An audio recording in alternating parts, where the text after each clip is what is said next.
Beautiful people, it is Wednesday, and it's interesting when the whole world speaks one language, what happens? Let's talk about that.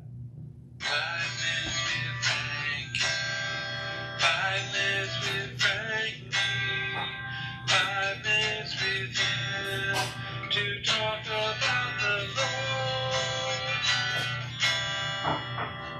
Lord. Yeah. So just a little input here. Youth group is this Sunday at 12:30. Also, this is Epiphany Sunday, so we're going to take down all of our decorations at the church building, so if you'd like to come help.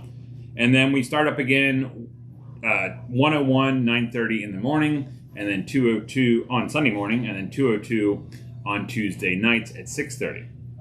And then we also have the well coming up this Thursday at 6:30.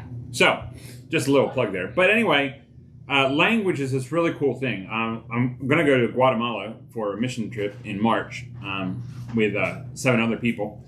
And it's going to be really cool. I've never been on a mission trip. Katie and Isla has. Andrew hasn't. And I don't know what led me to it, but definitely God. It was a God thing. And I'm trying to raise money for that. But Guatemala has, the language of Spanish. And I'm trying really hard to learn some form of communication. It might be simple communication, but language is interesting.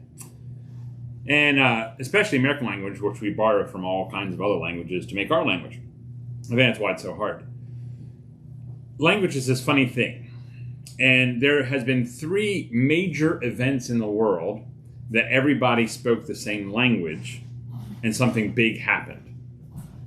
Okay, so let's go with the first one, the flood. Before the flood, everybody spoke the same language.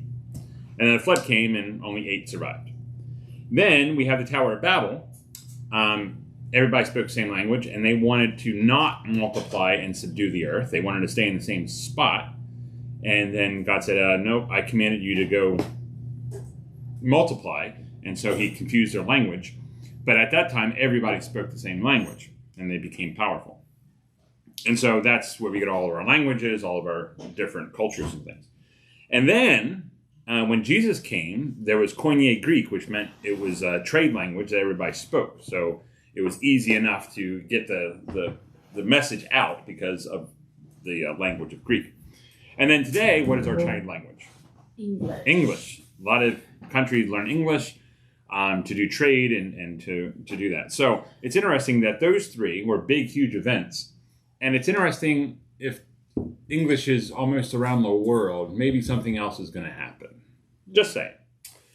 So language is a really interesting thing. So here's what Genesis chapter 11, verse 1 says. It says, now the whole world had one language and a common speech.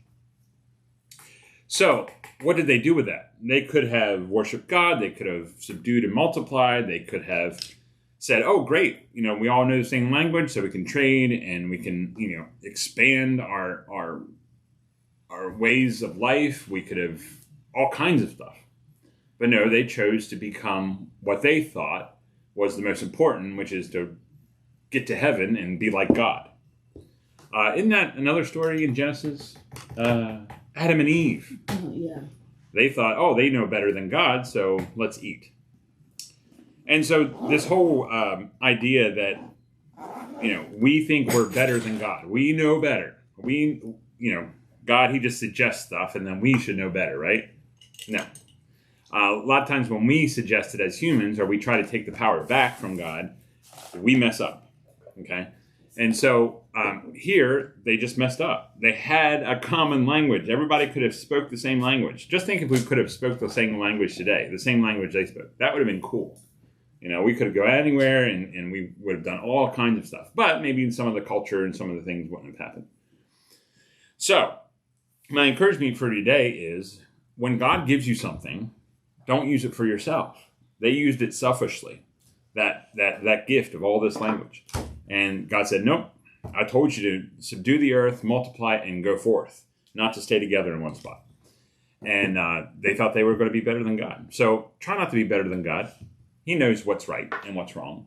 Just look at the Bible, do his commandments, be faithful, and love, joy, peace, patience, kindness, goodness, gentleness, and self-control. Especially self-control. These days, I think that might be the the top priority.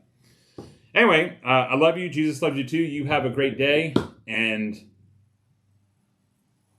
yep, that's all I got, I guess. Wow. All right.